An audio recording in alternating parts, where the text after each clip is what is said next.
اعوذ باللہ من الشیطان الرجیم، بسم اللہ الرحمن الرحیم۔ حدثنا عبداللہ ابن یوسف۔ عبداللہ ابن یوسف یہ کون ہے؟ یہ امام بخاری کے استاد ہوئے، ٹھیک ہے۔ عبداللہ بن یوسف جو ہے وہ امام بخاری کے استاد ہیں، کیونکہ امام بخاری کہہ رہے ہیں کہ حدثنا، ہم کو بیان کی عبداللہ بن یوسف نے۔ پھر قال، انہوں نے کہا، اخبرنا مالک، امام مالک جو ہے، یہ مشہور امام مالک جو ہے وہ ہے، ٹھیک ہے۔ امام مالک جو ہے وہ عبداللہ بن یوسف کے استاد ہیں۔ انہوں نے، امام مالک نے کس سے حدیث لی؟ عن ہشام ابن عروہ، ہشام بن عروہ سے انہوں نے حدیث لی۔ تو یہ ہشام کون ہے؟ ہشام جو ہے عروہ کے بیٹے ہیں، ہشام بن عروہ۔ اور یہ عروہ کون ہے؟ عروہ جو تھے وہ حضرت آسمہ بنت ابو بکر کے بیٹے تھے، ٹھیک ہے۔ حضرت زبیر اور حضرت آسمہ بنت ابو بکر کے بیٹے تھے، ہاں۔ تو یہ ان کے بھانجے تھے، حضرت عائشہ کے بھانجے تھے۔ تو عروہ جو ہے وہ بھانجے ہیں، اور عروہ کے بیٹے ہشام جو ہے وہ عن ابیہ، اپنے باپ یعنی کہ عروہ سے بیان کرتے ہیں یہ حدیث۔ اور عن عائشہ، تو عروہ نے کس سے لیا ہے؟ حضرت عائشہ ام المؤمنین رضی اللہ عنہا، حضرت عائشہ رضی اللہ عنہا سے یہ حدیث سیکھیے۔ اور آپ سب کو پتہ ہے کہ حضرت عائشہ ایک اسکالر بھی تھی، اور ان سے بہت سے صحابہ کرام نے علم سیکھا تھا، اور بہت سی احادیث جو ہیں وہ حضرت عائشہ رضی اللہ عنہ نے روایت فرمائی ہے۔ اور ان کی جو روایات ہیں وہ ہمارے لیے بہت ہی، حضرت رسول اللہ صلی اللہ علیہ وسلم کی جو سیرت کے بارے میں، آپ کے گھر کے حالات کے بارے میں، جو بھی ایسی باتیں جو کہ دوسرے صحابہ نوٹس نہیں کر سکتے تھے، وہ ام المومنین عائشہ رضی اللہ عنہا سے ہمیں وہ انفارمیشن ملی ہے۔ تو یہ اللہ سبحانہ تعالیٰ کا بہت بڑا ہم پر احسان تھا کہ حضرت عائشہ رضی اللہ عنہا جو تھی وہ آپ صلی اللہ علیہ وسلم کی زوجہ تھی، کیونکہ بہت سے لوگوں نے یہ اعتراض کرتے کہ حضرت عائشہ اتنی کم عمر تھی اور رسول اللہ صلی اللہ علیہ وسلم نے ان سے شادی کی۔ تو دیکھیں اس زمانے میں جو شادی کے لیے عورتوں کی کافی کم عمر میں شادی ہوتی تھی، اور ایج ڈیفرنس کو کوئی اتنا میٹر نہیں تھا، یعنی کہ بڑی عمر کے آدمی سے 6 سال میں بھی نکاح کر دیتے تھے، لڑکی کا 9 سال میں بھی کر دیتے تھے، اور یہ ایک کسٹم تھی اس زمانے کی، ٹھیک ہے۔ اور حضرت خود رسول اللہ صلی اللہ علیہ وسلم کی جو پہلی زوجہ تھی حضرت خدیجہ، ان کا اور آپ صلی اللہ علیہ وسلم کا بھی بڑا ایج ڈیفرنس تھا، مگر ان کا اپوزٹ تھا، وہ آپ صلی اللہ علیہ وسلم سے کافی بڑی تھی عمر میں۔ تو یہ ایک نارمل تھا، لیکن اللہ تعالیٰ نے، دیکھیں حضرت عائشہ اگر اتنی ینگ نہ ہوتی تو اتنا ان کے اندر جذبہ، انرجی، اور ان کی میموری کی شارپنیس اور یہ سب کچھ سیکھنے کی صلاحیت اتنی نہ ہوتی۔ پھر حضرت عائشہ کو اللہ نے ایسی شخصیت دی تھی کہ ان کے اندر بہت کیوریوسٹی تھی علم حاصل کرنے کی۔ تو یہ ہمارے لیے، امت کے لیے ایک بہت بڑا ذخیرہ ان کی وجہ سے علم کا آیا۔ اور آپ صلی اللہ علیہ وسلم کو بھی ایک خواب میں اشارہ آیا تھا کہ حضرت عائشہ سے شادی کرنی ہے۔ تو اس بات پر بہت سے لوگ جو ہیں وہ نان مسلم یا حدیث کے دشمن اور حضرت عائشہ رضی اللہ عنہ کو ناپسند کرنے والے اس بات پر اعتراض کریں، تو ہمیں مسلمانوں کو یہ علم ہونا چاہیے کہ یہ اللہ سبحانہ تعالیٰ کی طرف سے ایک امت پر احسان تھا کہ حضرت عائشہ رضی اللہ عنہ آپ صلی اللہ علیہ وسلم کے گھر میں تھی، ٹھیک ہے۔ تو حضرت عائشہ رضی اللہ عنہ کیا فرماتی ہے؟ ان الحارث بن ہاشم رضی اللہ عنہ، تو حضرت عائشہ فرماتی ہے کہ حارث بن ہشام یہ کون تھے؟ یہ صحابی رسول صلی اللہ علیہ وسلم تھے، اور یہ ابو جہل کے بھائی تھے۔ ابو جہل کا نام سب نے سنا ہے، یہ اسلام کا سب سے بڑا دشمن تھا، اور حارث بن ہشام اس کے سگے بھائی تھے، اور یہ مکہ جب فتح ہوا اس دن مسلمان ہوئے تھے، اور ان کی شہادت جو ہے وہ مسلمانوں کے لیے شام کی فتوحات میں جنگوں کے دوران ان کی شہادت ہوئی تھی. تو دیکھیں یہ بھی اللہ سبحانہ وتعالیٰ کی کتنی جیسے مطلب جسے ہدایت دے دے اللہ. ایک بھائی دشمن اسلام تھا اور ذلت کی موت مرا، اور ایک بھائی نے اسلام قبول کیا اور شہادت کا مقام پایا. اللہ سبحانہ وتعالیٰ ان کے درجات میں بلندی کرے. حارث بن ہشام رضی اللہ عنہ نے سوال کیا رسول اللہ صلی اللہ علیہ وسلم، رسول اللہ صلی اللہ علیہ وسلم سے سوال کیا. فقال، تو کہا، یا رسول اللہ کیف یأتیک الوحی، کیفا کیسے، یعنی کیا کیفیت ہوتی تھی، یأتی کا آتی تھی آپ کے پاس، یأتی آتی تھی، کا آپ کے پاس، کا مطلب ہوتا ہے تیرا، ٹھیک ہے. الوحی، وحی آپ کے پاس کیسے آتی تھی، مطلب کیا کیفیت ہوتی تھی وحی کے آنے کی. آپ صلی اللہ علیہ وسلم نے فرمایا فقال، تو فرمایا رسول اللہ صلی اللہ علیہ وسلم، رسول اللہ صلی اللہ علیہ وسلم نے فرمایا احیاناً جو ہے وہ ہینا کی جمع. ہینا کا مطلب ہوتا ہے عربی میں وقت، جیسے ہم کہتے ہیں نا اس وقت یہ ہو رہا تھا یا اس وقت یہ ہوا، یا تو جو وقت کا لفظ ہوتا ہے یہ عربی میں ہینا کہا جاتا ہے. ہینا، ہا یا نون، اور ہینا کی جمع احیاناً. تو بعض اوقات ایسا ہوتا تھا یاتینی آتی تھی، یاتی آتی تھی، نی میرے پاس، مثال صلصلۃ الجرسی. صلصلہ کا مطلب ہوتا ہے گھنٹی کی آواز، یعنی جب زنجیر، لوہے کی زنجیر کو اگر پتھر پر زور سے مارا جائے تو جو آواز نکلتی ہے اس کو صلصلہ کہتے ہیں، اور جرس جو ہے وہ گھنٹی. تو یہ گھنٹی کے مطلب یہ نہیں ہے کہ ہم جو گھنٹی سنتے ہیں، یہ ایک ہمیں مثال کے طور پر بتایا گیا. رسول اللہ صلی اللہ علیہ وسلم نے ایک مثال دی سمجھانے کے لیے کہ جس طرح لوہے کی زنجیر کو پتھر پر زور سے مارنے سے آواز نکلتی ہے، یا بڑا گھنٹا جو ہوتا ہے اس کے، آپ کو پتہ ہے اگر گھنٹے کے پاس انسان کھڑا اور اس کے کان کے پاس اگر بڑا گھنٹا بجے تو بہت بھاری قسم کی آواز ہوتی ہے جو ہمارے حواس پر بہت مشکل ہوتی ہے.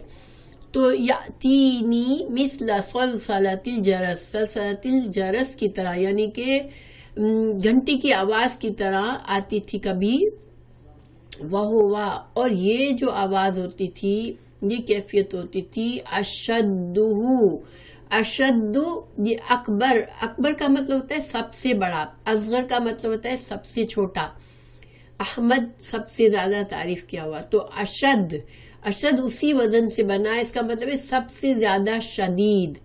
ہو کا مطلب تھا وہی، یعنی وہی میں جو بھی طریقے آئے وہی نازل ہونے کے، اس میں سب سے زیادہ شدید جو طریقہ ہوتا تھا یہ، ہاں بالکل سپرلیٹیو ڈگری ہے یہ سب سے زیادہ شدید طریقہ ہوتا تھا. جبکہ مجھے جس وقت مجھے یہ آواز سنائی دیتی تھی، فسم کا مطلب ہوتا ہے قطع ہونا، منقطع ہونا، مگر ایسا منقطع ہونا کہ دوبارہ شروع ہونے، ایسی چیزوں جو قطع ہونے کے بعد دوبارہ بھی شروع ہو، ٹھیک ہے، کیونکہ وہی آتی جاتی رہتی تھی نا آپ صلی اللہ علیہ وسلم کے پاس. تو فیفسم، تو جب منقطع ہوتی، یعنی کہ جب یہ سلسلہ ختم ہوتا وہی کا، انی مجھ سے، وقد، تو تحقیق، وعیتو کا مطلب ہوتا ہے محفوظ ہو جانا، ٹھیک ہے، عنہ،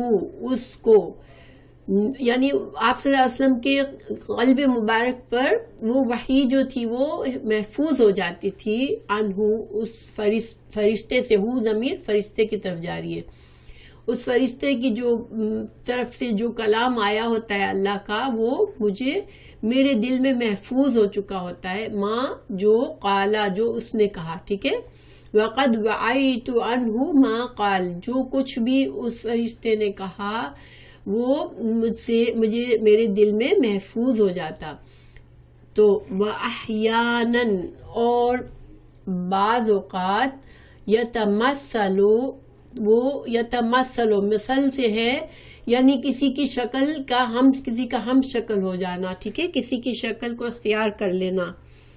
تو یتمثل مینس فرشتہ جو تھا وہ شکل اختیار کر لیتا تھا, لی میرے لیے, الملک فرشتہ, رجلن ایک کسی شخص کی شکل یعنی انسان کی شکل اختیار کر لیتا تھا.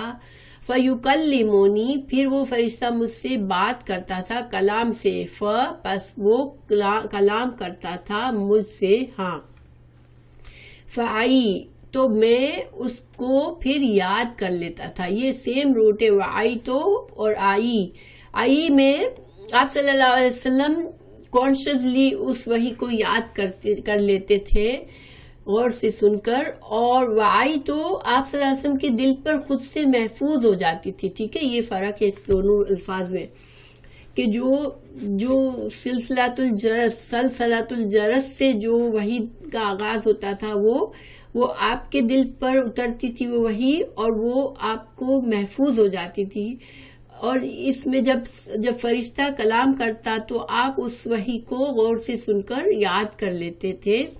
ما یقول جو وہ فرشتہ کہتا تھا. قالت کہا, عائشہ رضی اللہ عنہ نے کہا, وَلَقَدْ اور تحقیق رأیتو دیکھا میں نے, اس کو یعنی آپ صلی اللہ علیہ وسلم کو, ینزل نازل ہوتی, علیہ اوپر آپ صلی اللہ علیہ وسلم کے, الوحی وحی, فی الیومی دن میں, الشدید بہت سخت, البردی سردی کا, بہت شدید سردی کا دن ہوتا, بہت سخت سردی کا دن ہوتا.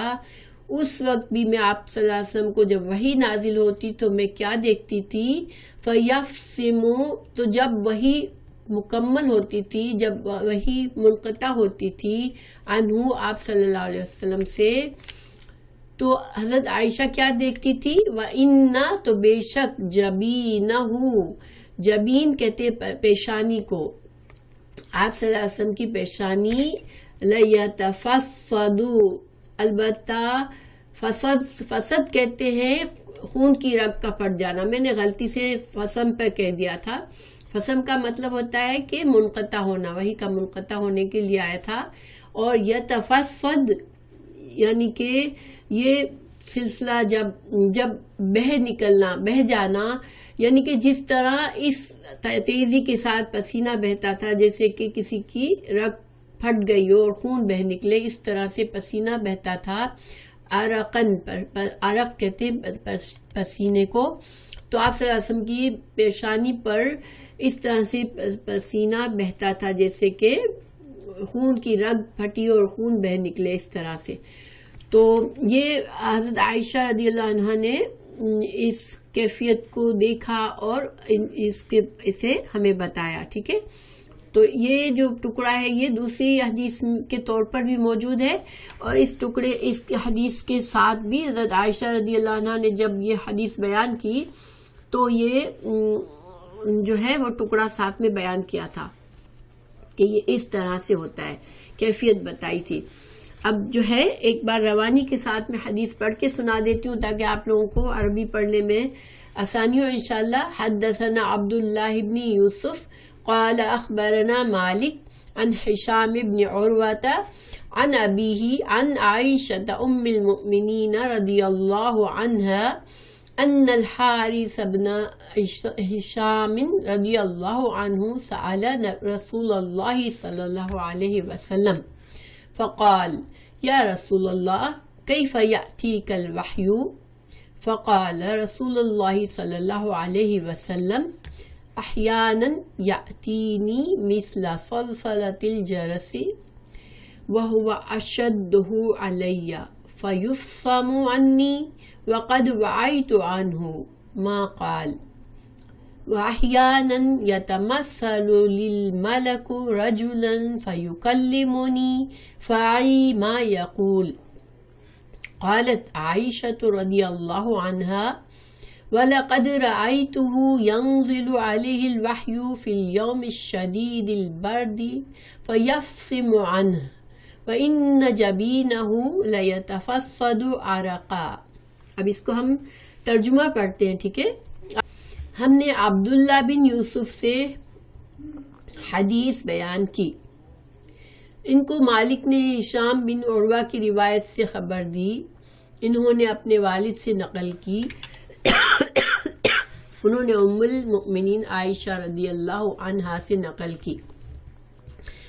آپ نے فرمایا کہ ایک شخص حارث بن ہشام نامی نے نبی صلی اللہ علیہ وسلم سے سوال کیا تھا کہ یا رسول اللہ، آپ پر وحی کیسے نازل ہوتی ہے؟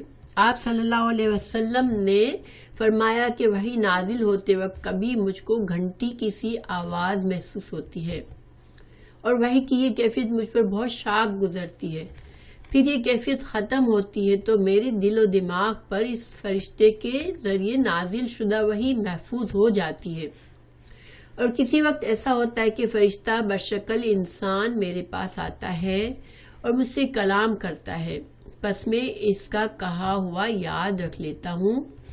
عائشہ رضی اللہ عنہا کا بیان ہے کہ میں نے سخت کڑاکے کی سردی میں نبی کریم صلی اللہ علیہ وسلم کو دیکھا ہے کہ آپ صلی اللہ علیہ وسلم پر وحی نازل ہوئی، اور جب اس کا سلسلہ موقوف ہوا تو آپ صلی اللہ علیہ وسلم کی پیشانی پسینے سے شرابور تھی۔ اس حدیث میں ہمیں امام بخاری نے وحی کے بارے میں بتایا، وحی کی کیفیت، کہ آپ صلی اللہ علیہ وسلم پر وحی کیسے نازل ہوتی ہے، ٹھیک ہے۔ تو اس لیے ہم تھوڑا سا وحی کے بارے میں زیادہ معلوم کریں گے کہ وحی کی تفصیلات کیا ہیں، ٹھیک ہے۔ اور اس حدیث میں وحی نازل ہونے کے دو طریقے بیان ہوئے، ایک تو آپ کو گھنٹی کی آواز سنائی دیتی تھی، اور دوسری فرشتہ انسان کی شکل میں آتا تھا، یہ دو طریقے۔ لیکن اور حدیثیں ابھی ہم پڑھیں گے جس میں حدیث کی وحی کے نزول کی دوسری صورتیں بھی آئیں گی، اس وجہ سے میں نے وحی کے بارے میں ایک بار تفصیل سے بتانا چاہ رہی ہوں، ٹھیک ہے۔ تو وحی کیا ہے؟ دیکھیں، وحی اللہ سبحانہ تعالیٰ نے ہمارے لیے جس طرح زمین سے ہمارے جسم کی غذا مہیا کی، اللہ ہمارا خالق ہے، اسے معلوم ہے کہ ہمارے جسم کے لیے غذا کی ضرورت ہے، اور جو بھی جسم کی ضروریات ہے وہ اللہ نے زمین سے پیدا کی، کیونکہ ہمارے جسم کو اللہ نے زمین سے بنایا، ٹھیک ہے، مٹی سے بنایا۔ اور اللہ سبحانہ تعالیٰ نے ہماری روح کو آسمان سے نازل کیا، تو اللہ نے روح کی غذا کے لیے آسمان سے ہمارے لیے وحی نازل فرما کے ہمیں ہمارے مقصد زندگی کا بتایا، ہمیں اللہ سبحانہ تعالیٰ نے اپنا تعارف کروایا اور ہماری زندگی کا مقصد بیان فرمایا۔ تو وحی کیا ہے؟ وحی کے لغوی معنی جو ہے لغت میں اس کا معنی ہوتا ہے خفیہ اشارہ، خفیہ طور پر کوئی خبر دینا، انسان جیسے کسی طرح سے خفیہ طور پر سب کو نہ پتہ چلے، اس طرح سے کسی کو کوئی خبر دی جائے، اوکے۔ یہ لفظ الہام کے معنی میں بھی آتا ہے۔ اب الہام کو آپ لوگ سمجھتے ہیں نا کہ انسان کے کبھی کبھی دل میں کوئی بات آ جاتی ہے اچانک سے، اور وہ بات اتنی پختہ ہوتی ہے کہ آپ کو یقین ہوتا ہے کہ یہ بات ایسے ہی ہے، ٹھیک ہے، وہ الہام ہے۔ کوئی بات جو عام نالج سے نہ پتہ چل سکتی ہو، ایک ایسی کوئی بات جو کہ غیب کی بات ہو، یا کوئی ایسی انہونی بات ہو جو ہمارے دل میں خود سے آ جائے، اس کو الہام کہتے ہیں۔ پھر اشارہ کرنا، اس کا بھی اس کے طور پر یہ بھی معنی ہوتا ہے وحی کا، اور امر، کسی کو حکم دینا، امر کا معنی ہوتا ہے حکم دینا، تو یہ بھی امر بھی وحی کا لفظ امر پر بھی آتا ہے، ٹھیک ہے، حکم دینے پر بھی۔ قرآن میں وحی کا لفظ مختلف طریقے سے استعمال ہوا ہے، جس کی میں آپ کو مثالیں دیتی ہوں انشاءاللہ۔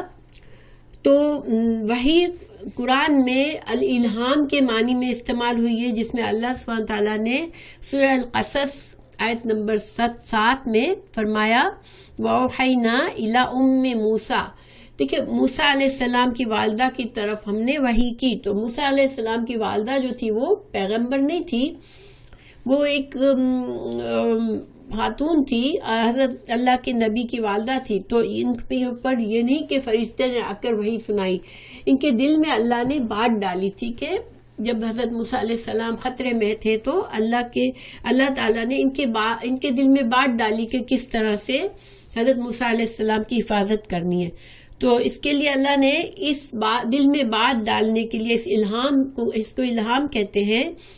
تو اس الہام کو اللہ سبحانہ وتعالیٰ نے وحی کے لفظ سے بیان فرمایا ہے. وَأَوْحَيْنَا، ہم نے وحی کی إِلَىٰ أُمِّ موسیٰ کی طرف. اچھا، وحی کا دوسرا معنی قرآن میں استعمال ہوا ہے وحی بمعنی جبلت. جبلت کیا ہوتی ہے؟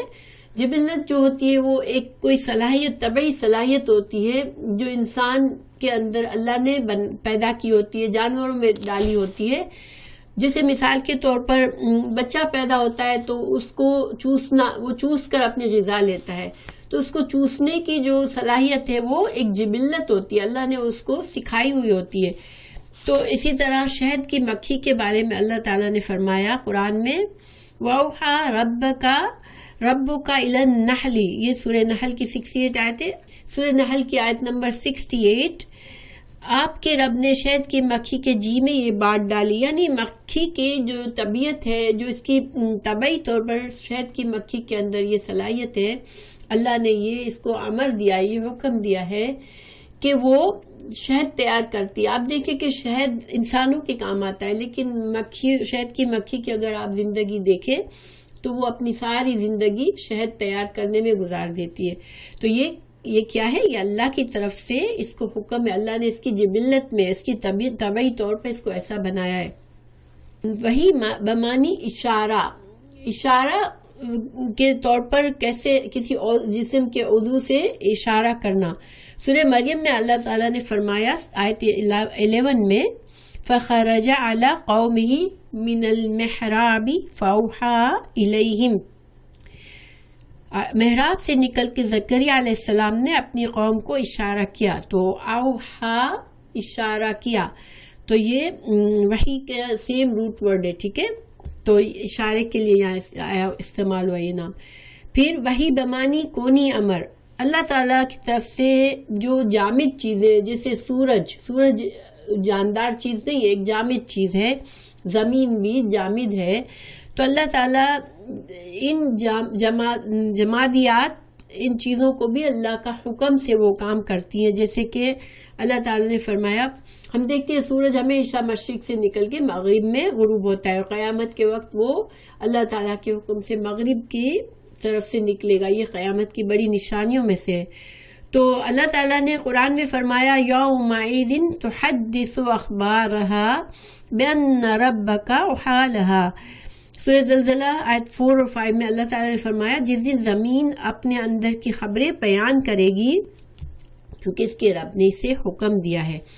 تو یہاں پر زمین جو ہے ہر چیز اپنے اندر سے نکال دے گی، سارے زمین کے اندر چھپی ہوئی چیزیں باہر آ جائے گی، یہ اللہ کا حکم ہوگا. تو اللہ نے اس حکم کو وحی کا لفظ سے استعمال کیا ہے، ٹھیک ہے. پھر وحی بمانی پیغام الہی، یعنی کہ اللہ تعالیٰ کا جو پیغام فرشتوں کو بھی دیا جاتا ہے، کیونکہ فرشتے اس ہماری کائنات کا نظام چلانے کے لیے ہیں، اللہ کے ورکرز ہیں وہ. تو اللہ تعالیٰ فرشتوں کو کوئی حکم دیتا ہے، یہ حکم بھی جو ہے اللہ کا پیغام ہے. اس کے بارے میں اللہ نے فرمایا اِذْ يُوحِي رَبُّكَ إِلَى الْمَلَائِكَةِ إِنِّي مَعَكُمْ. سورہ انفال 12 میں اللہ نے فرمایا کہ جب اللہ تعالیٰ نے حکم دیا، اپنا پیغام دیا فرشتوں کو کہ میں تمہارے ساتھ ہوں. تو یہ فرشتوں کو بے شمار احکامات اللہ کی طرف سے دیے جاتے ہیں، لیکن ایک اور حدیث میں ہے کہ جب اللہ کا پیغام جاری ہوتا ہے تو فرشتوں کو ایک سخت قسم کی آواز سنائی دیتی ہے، جیسے زنجیر سے پتھر کو مارا جا رہا ہو، جیسے سلسلہ سنایا دیتا ہے. تو اس سے وہ ڈر جاتے ہیں، اور جب یہ آواز ختم ہوتی ہے تو وہ ایک دوسرے سے پوچھتے ہیں کہ کیا اللہ تعالیٰ نے کیا فرمایا. حضرت جبرائیل ان کو بتاتے ہیں اللہ کا حکم کہ اللہ نے حق فرمایا. تو یہ اس وجہ سے یہ جو سلسلۃ الجرس اس حدیث میں آیا ہے نا، تو کچھ علماء نے یہ کہا کہ یہ جو آپ صلی اللہ علیہ وسلم کو گھنٹی کی آواز سنائی دیتی تھی تو یہ کلام باری تعالیٰ کے کلام کی آواز ہے، ٹھیک ہے. اور کچھ نے کہا کہ یہ فرشتوں کے پروں کی آواز ہے، لیکن واللہ عالم یہ سارے قیاس ہیں، اس کے بارے میں کوئی سالڈ چیز ہمیں آپ صلی اللہ علیہ وسلم نے نہیں بتائی کہ یہ آواز کس چیز کی ہوتی تھی۔ ہاں البتہ یہ اس کے بارے میں حکمت کے بارے میں علماء نے یہ کہا ہے کہ اتنی سخت آواز سن کے آپ صلی اللہ علیہ وسلم دنیا کے اور چیزوں کی طرف سے آپ کے حواس جو تھے وہ معطل ہو جاتے تھے، آپ کو صرف حدیث کی طرف جو کلام الہی آپ پر نازل ہو رہا ہوتا ہے بس اس کے سوا آپ کو دنیا کی باتیں اس وقت آپ دنیا کی طرف آپ کا دھیان نہیں ہوتا ہے۔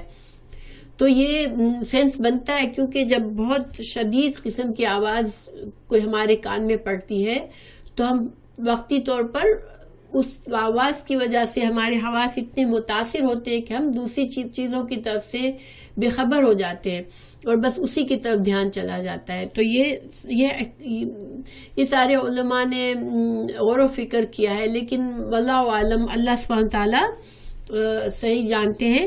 بس یہ کہ انسان علم حاصل کرنے کے لیے غور و فکر کرتا ہے تو ہم اسی حد تک اس کو لے سکتے ہیں، ٹھیک ہے۔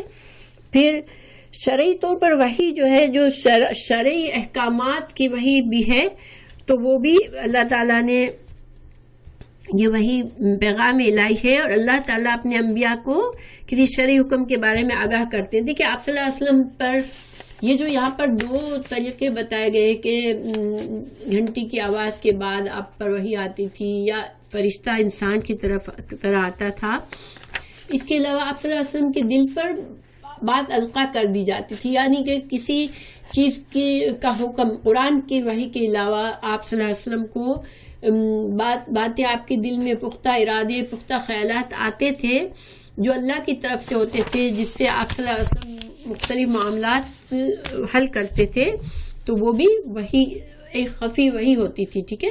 اللہ تعالیٰ آپ کے دل میں وہ بات ڈالتے تھے جسے ہم نے الہام بھی کہا، ٹھیک ہے۔ پھر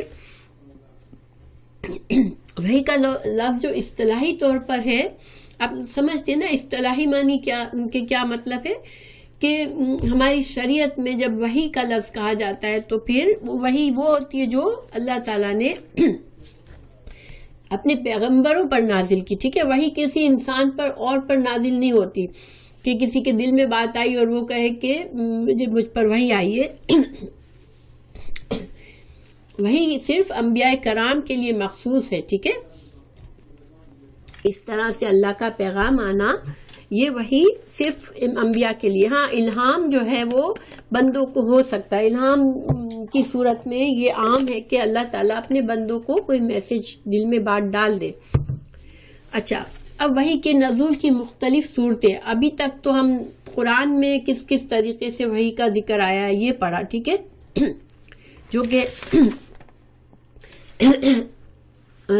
قرآن میں ہم نے 1 2 3 4 5 6 طریقے سے ہم نے جانے جو قرآن میں انٹروڈیوس کیے گئے کہ وحی کا لفظ استعمال ہوا ہے۔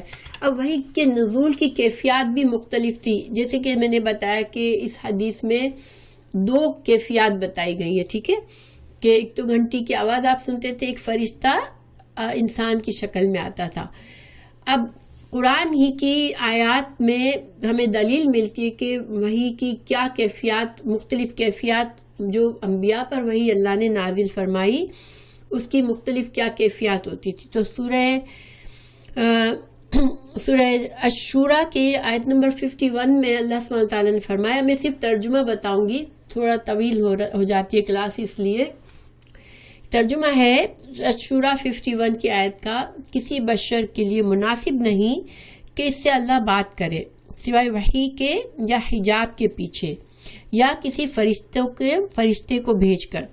تو یہاں اس آیت میں 3 صورتیں بتائی اللہ نے کہ بشر جو ہے، ایک انسان اس دنیا کی زندگی میں اللہ سے ڈائریکٹ کلام نہیں، یعنی اللہ اس سے ڈائریکٹ کلام نہیں کرتا، جس طرح کہ ہم اللہ کی طرف دیکھ کے کوئی انسان بات کرے اور اللہ تعالیٰ اس کو جواب دے رہا ہے، اس طرح سے انسان نہیں کر سکتا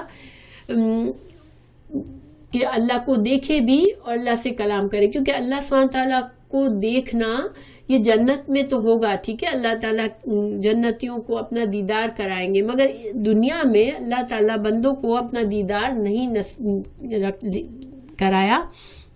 تو اللہ تعالیٰ نے وحی نازل کی، یعنی کہ اللہ نے دل میں بات ڈالی۔ وحی یہاں پر مطلب ہے کہ اللہ تعالیٰ نے انبیاء کرام کے دل میں وہی بات ڈال دی، کوئی کہ یہ شریعت کی بات سمجھا دی یا کوئی حکم بتا دیا۔ تو ایک تو یہ طریقہ اس آیت میں پتہ چلتا ہے۔ دوسرا حجاب کے پیچھے جیسے کہ آپ اللہ سبحانہ تعالیٰ کلام کرے بندے سے، جیسے حضرت موسیٰ علیہ السلام سے اللہ نے کلام کیا، مگر وہ کلام کیسا تھا؟ حضرت موسیٰ علیہ السلام اللہ کو دیکھ نہیں سکے تھے، انہوں نے یعنی کہ ان کے دل میں خواہش بھی آئی کہ اللہ مجھے دیکھنا ہے تجھے، مگر وہ دیکھ نہیں پائے، بے ہوش ہو گئے۔ تو اللہ تعالیٰ حجاب میں، پردے میں کسی بندے سے کلام کرے، تو اس کی مثال جو ہے وہ ابھی آگے بتاتی ہوں میں آپ کو انشاءاللہ اس کی مثالیں۔ پھر تیسرا اس آیت سے ہمیں پتہ چلتا ہے کہ فرشتے کو بھیج کر، فرشتہ یا تو اصل شکل میں آئے، جیسے رسول اللہ صلی اللہ علیہ وسلم کی طرف حضرت جبرائیل علیہ السلام آئے، اور انسانی شکل میں بھی آتے تھے حضرت جبرائیل۔ اچھا، سورہ فتح 27 میں ہے، یہ دوسرا طریقہ بتایا اس میں، اللہ تعالیٰ نے اپنے رسول کا خواب سچا کر دکھایا۔ تو یعنی کہ ایک خواب کے بارے میں کہ انبیاء کرام کے خواب کیا ہوتے ہیں، وہ وہی ہوتے ہیں اللہ کی طرف سے، کہ اگر اللہ نے چاہا تو تم سب ضرور مسجد حرام میں داخل ہوں گے۔ جب آپ صلی اللہ علیہ وسلم کو یہ خواب آیا تھا تو آپ صلی اللہ علیہ وسلم نے اپنے صحابہ کرام کو حکم دیا تھا کہ عمرے کے لیے تیاری کرے، جو لوگ عمرے کے لیے جانا چاہ رہے ہیں، اور ابھی مکہ فتح نہیں ہوا تھا، ٹھیک ہے، اور آپ کو پتہ ہے جب تک مکہ فتح نہیں ہوا تھا مکہ کے لوگوں سے دشمنی تھی، اور آپ صلی اللہ علیہ وسلم مدینہ میں تھے، تو مدینہ سے مکہ میں دوستانہ طور پر جا کے عمرہ کرنے کا تو سوال ہی نہیں پیدا ہوتا تھا، لیکن چونکہ آپ صلی اللہ علیہ وسلم کو خواب آیا اور انبیاء کے خواب سچے ہوتے ہیں، تو آپ صلی اللہ علیہ وسلم نے صحابہ کرام کو لیا اور عمرہ کے لیے نکلے، ٹھیک ہے۔ بہرحال میرا کہنے کا مطلب ہے کہ انبیاء کرام کے خواب سچے ہوتے ہیں قرآن۔ اچھا، دوسری صورت قرآن میں ہمیں خواب کی کیسے پتہ چلتی ہے؟ حضرت ابراہیم علیہ السلام نے خواب دیکھا تھا کہ وہ اپنے بیٹے کو ذبح کر رہے ہیں، ٹھیک ہے، تو انہوں نے اپنے بیٹے سے کیا کہا تھا؟ مجھے حکم ہوا ہے، میں نے خواب دیکھا ہے کہ میں آپ کو ذبح کر رہا ہوں۔ تو حضرت ان کے بیٹے نے کیا کہا تھا؟ حضرت اسماعیل علیہ السلام نے کہ آپ کو جو اللہ نے حکم دیا ہے وہ آپ کر لیں، میں آپ کے ساتھ ہوں۔ تو بیٹے کو پتا تھا کہ باپ کا خواب سچا ہے، اور حضرت ابراہیم علیہ السلام کو بھی پتا تھا کہ انبیاء کے خواب جو ہوتے ہیں وہ وحی ہوتے ہیں۔ تو یہ دو مثالیں ہمیں قرآن سے ملتی ہے کہ انبیاء کے خواب جو تھے وہ وحی ہوتے ہیں اللہ کی طرف سے۔ اچھا، پھر اللہ تعالیٰ اپنے نبی کے دل میں ایک پیغام القا کرتا ہے جو یقین اور پختہ خیال کی صورت میں اس کے دل میں بیٹھ جاتا ہے۔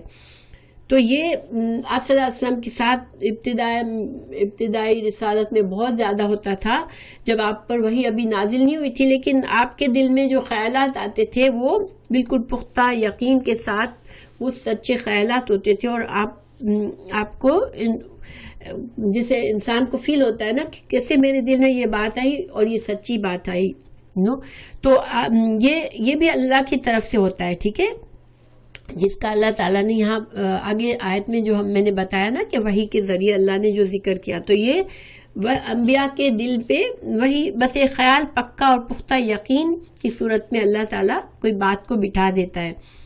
پھر پس پردہ حجاب میں اللہ تعالیٰ بات نے کلام کیا ہے، یہ اللہ تعالیٰ کا یہ اپنے خاص بندوں سے مکالمہ ہوتا ہے۔ مثال اس کی کیا ہے؟ حضرت موسیٰ علیہ السلام نے اللہ سے کلام کیا تھا، النساء آیت 64 میں، وَكَلَّمَ اللَّهُ مُوسَىٰ تَكْلِيمًا، جس طرح سے کلام کیا جاتا ہے اس طرح نے اللہ نے موسیٰ سے کلام کیا۔ اچھا، رسول اللہ صلی اللہ علیہ وسلم سے بھی کلام کیا اللہ نے۔ رسول اللہ صلی اللہ علیہ وسلم جب معراج میں تشریف لے گئے تو صحیح مسلم کی حدیث ہے کتاب الایمان میں، آپ صلی اللہ علیہ وسلم نے فرمایا، اللہ نے میری طرف وحی کی اور 50 نمازیں دن رات میں فرض کی، تو اس وقت اللہ سبحانہ تعالیٰ آپ صلی اللہ علیہ وسلم آسمانوں پر موجود تھے، معراج پر گئے ہوئے تھے، اور اللہ تعالیٰ نے 50 نمازیں آپ پر فرض کی. یہ اللہ تعالیٰ نے حجاب میں آپ سے کلام کیا تھا. ٹھیک ہے، یہ اس کی مثال ہے. انشاءاللہ اس کے اور بھی دلائل ہیں، لیکن میں بہت لمبا نہیں کرنا چاہ رہی تھی. کسی کو انشاءاللہ ہوگا تو ہم اس کے اوپر مزید وہ کر سکتے ہیں. اچھا، پھر وہی بذریعہ جبریل امین، یہ وہی کا ذریعہ چوتھا، جس میں اللہ تعالیٰ نے فرمایا کہ فرشتے کے ذریعے. تو جبرائیل علیہ السلام کے ذریعے اللہ نے قرآن وحی کیا، جو آپ صلی اللہ علیہ وسلم کو حالت بیداری میں نازل ہوتا تھا. یہ وہی انداز تھا جو کہ آپ صلی اللہ علیہ وسلم نے اس وحی میں، اس حدیث میں بیان کیا کہ مجھے گھنٹی کی سی آواز سنائی دیتی تھی.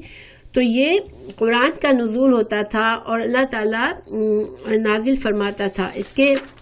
اس میں جو اس کے 2 طریقے ہیں. اس طرح سے جو جبرائیل علیہ السلام کے ذریعے جو وہی نازل ہوئی، وہی جو جبرائیل امین نے حروف حرکات اور سمیت، یعنی کہ اللہ تعالیٰ کا کلام جوں کا تو، جس طرح سے اللہ تعالیٰ نے فرمایا، نہ ایک زیر زبر کے فرق کے بغیر حضرت جبرائیل نے آپ صلی اللہ علیہ وسلم تک پہنچایا وہ وہی. اور آپ صلی اللہ علیہ وسلم نے بھی جبرائیل امین سے حاصل کرنے کے بعد بالکل اسی طرح صحابہ کرام کو پڑھ کر سنا دیا.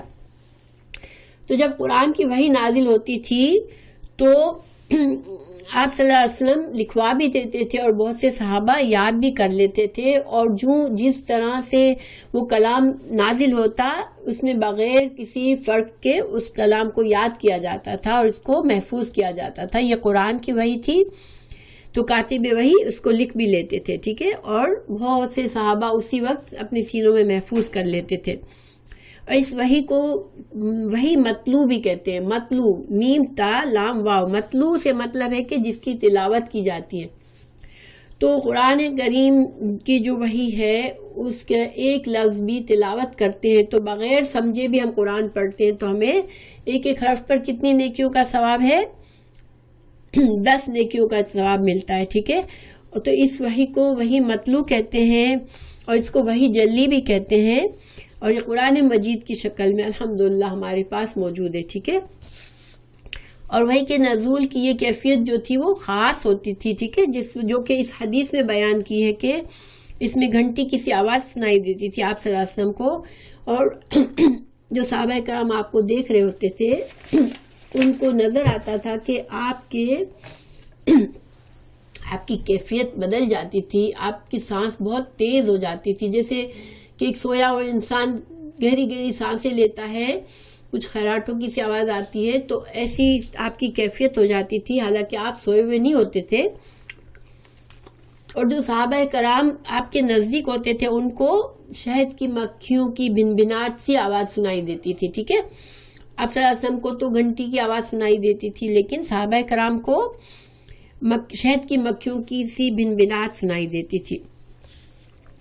تو یہ قرآن کی وحی ہے جو کہ اس حدیث میں ہمیں اس کا ثبوت ملتا ہے. ٹھیک ہے، پھر جبرائیل علیہ السلام جب انسانی شکل میں آتے تھے اور اللہ کے احکامات دیتے تھے. ٹھیک ہے، تو یہ وحی جو تھی وہ احادیث کی طرح ہوتی تھی، یعنی کہ قرآن کی تفسیر سمجھاتے تھے، قرآن میں جو احکامات مختصر ہیں ان کی تفصیل سمجھاتے تھے. یہ سب وحی سے ہوتا تھا. اور یہ حضرت جبرائیل جو تھے وہ کبھی انسانی شکل میں آتے تھے آپ صلی اللہ علیہ وسلم کے پاس. اور اس میں کہا جاتا ہے کہ ایک صحابی تھے داہیہ قلبی، ان کی شکل میں اکثر آتے تھے. اس کے علاوہ بھی ایک حدیث جبرائیل نام کی حدیث ہم انشاءاللہ پڑھیں گے. اس میں حضرت جبرائیل نے ایک عربی کی شکل اختیار کی تھی. ٹھیک ہے، تو مختلف شکلوں میں حضرت جبرائیل آتے تھے اور وہی نازل ہوتی تھی. اور قرآن میں اس وحی کو حکمت کا نام دیا گیا ہے. حکمت، ٹھیک ہے، آپ صلی اللہ علیہ وسلم کی جو احادیث ہے اس کو حکمت کا نام دیا گیا ہے. اور یہ وحی جو ہے وہ غیر مطلوع ہے. غیر مطلوع کا کیا مطلب ہے کہ جس طرح قرآن کی تلاوت سمجھے بغیر بھی اگر پڑھتے ہیں تو ہمیں اجر و ثواب ملتا ہے. اگر ہم بیٹھ کے حدیث کی تلاوت اس طرح کریں تو یہ سیم اجر و ثواب اس کا نہیں ہے. ظاہری بات ہے حدیث سیکھنے کا اپنا ثواب ہے، اس کو سمجھنا، اس پر عمل کرنا، اس کو سیکھنا سکھانا، یہ سب اجر و ثواب کام ہے، مگر جو قرآن کے ہر لفظ پر 10 نیکیاں ملتی ہے وہ اس حدیث پر نہیں ہے، ٹھیک ہے؟ اس وجہ سے اس کو وحی غیر مطلوع کہتے ہیں۔ حضرت جبرائیل علیہ السلام کو آپ صلی اللہ علیہ وسلم نے ان کی اصلی صورت میں بھی دیکھا ہے، ٹھیک ہے؟ 2 مرتبہ دیکھا ہے، ایک جب اس کی حدیث آئے گی اگلی حدیث میں ہمیں پتہ چلے گا، اور ایک جب آپ صلی اللہ علیہ وسلم معراج پر جا رہے تھے تو سدرۃ المنتہا کی طرف آپ کو دیکھا تھا، حضرت جبرائیل کو ان کی شکل میں دیکھا تھا۔ یہ انشاءاللہ دو دفعہ کا ذکر ہے۔ پھر آخری بات یہ کہ اللہ تعالیٰ نے جو بھی وحی نازل فرمائی، چاہے غیر مطلوع، چاہے مطلوع، چاہے وحی خفی و جلی، اللہ نے خود ہی ان کی حفاظت کی، ٹھیک ہے؟ اللہ نے ایسے بندے پیدا کیے جنہوں نے قرآن کی بھی حفاظت کی اور حدیث کی بھی حفاظت کی، اور آج ہمارے پاس سارا دین کا علم اسی وجہ سے موجود ہے کہ اللہ نے اس کی حفاظت کی ہے۔ تو ایون دو بہت سی چیزیں دین میں ہمیں بعض اوقات صحیح نہیں ملتا، لیکن یہ نہیں ہے کہ صحیح محفوظ احادیث نہیں ہے موجود یا قرآن صحیح شکل میں محفوظ نہیں ہے، حالانکہ دشمن اسلام اور دشمن حدیث نے بھی اپنی کوششیں کی ہے، لیکن اللہ تعالیٰ اپنے نیک بندوں کو جو کاوش سے محنت سے علم حاصل کرنا چاہتے ہیں تو ان کے لیے یہ محفوظ ہے۔ یہ صحیح بخاری، صحیح مسلم، اللہ نے ایسے بندے پیدا کیے جنہوں نے اس حدیث کے علم کو بھی محفوظ کرا، اور قرآن کو بھی اللہ تعالیٰ نے بے شمار لوگوں کے دلوں میں محفوظ کر دیا۔ پھر اب ایک بات یہ سمجھنی ہے کہ امام بخاری نے اپنی کتاب کا آغاز وحی کے باب سے شروع کیا، اس کا کیا مقصد ہے؟ تو امام بخاری نے اس بات کی طرف اشارہ کیا ہے کہ اللہ کے بندوں کا اپنے رب سے پہلا معاملہ جو ہے وہ کیا ہے؟ وحی کے ذریعے ہوا ہے، یعنی اللہ تعالیٰ نے بندوں کو پیدا کیا، پھر وحی کے ذریعے اللہ نے انبیاء سے پیغام بھیجا اور بندوں کو ایمان کے بارے میں بتایا، علم کے بارے میں بتایا، عمل کے بارے میں بتایا۔ تو گویا وحی جو ہے وہ پہلی چیز ہے، پھر ایمان ہے، پھر عمل ہے، پھر علم ہے، پھر عمل ہے۔ تو اسی طرح امام بخاری نے اپنی کتاب میں جو کتابت کی ہے، تو ہم دیکھیں گے کہ پہلے وحی کا کتابت کی ہے، وحی کی کتاب درج کی ہے، اس کے بعد ایمان کے متعلق ساری احادیث بیان کی ہے، اس کے بعد علم کے بارے میں ساری احادیث بیان کی ہیں، اس کے بعد عملی معاملہ شروع ہوتا ہے تو عمل کی باتیں بتائی ہیں۔ اللہ تعالیٰ نے بھی قرآن میں فرمایا ما کنت تدری ما مل کتاب ولل ایمان، کہ وحی کے نزول سے پہلے آپ صلی اللہ علیہ وسلم کو کچھ کتاب کیا ہے، ایمان کیا ہے، یہ سب کچھ نہیں پتا تھا۔